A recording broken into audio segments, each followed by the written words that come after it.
told me when he was just a little boy, he was looking out his bedroom window late one night to see a shooting star, and he had made a wish, said a prayer before going to sleep, then had this vision that came to him. He was walking in this field and looked up to see this spaceship slowly hovering over everything for as far as he could see. He had turned to run from out of fright as he was going through this chain link fence when all of a sudden he woke up and ran to his father to tell him of this dream that he had. That his father told him to take a walk with him along the beach. He had said to me, "My son, if you take a look behind you to notice there are two different sets of footprints in the sand that only ends with one set of footprints. That's because for the times you feel like giving up, I will pick you up and carry you.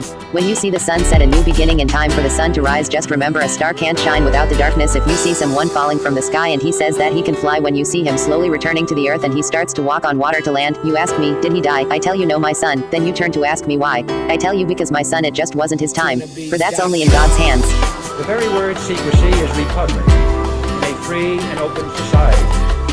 And we are, as a people, inherently and historically opposed to secret societies, to secret oaths, and to secret proceedings. We decided long ago that the dangers of excessive and unwarranted concealment of pertinent facts far outweighed the dangers which are cited to justify it. Civilian or military should interpret my words here tonight as an excuse to censor the news, to stifle dissent, to cover up our mistakes, or to withhold from the press and the public the facts they deserve to know.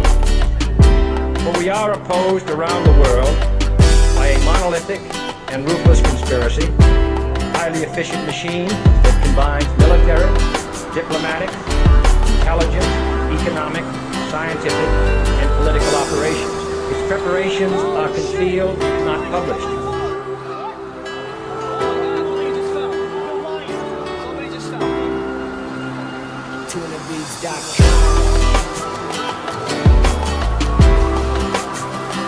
The New York Times printed a photograph that had been taken by Associated Press with the photographer the previous day, so did newspapers all over the country.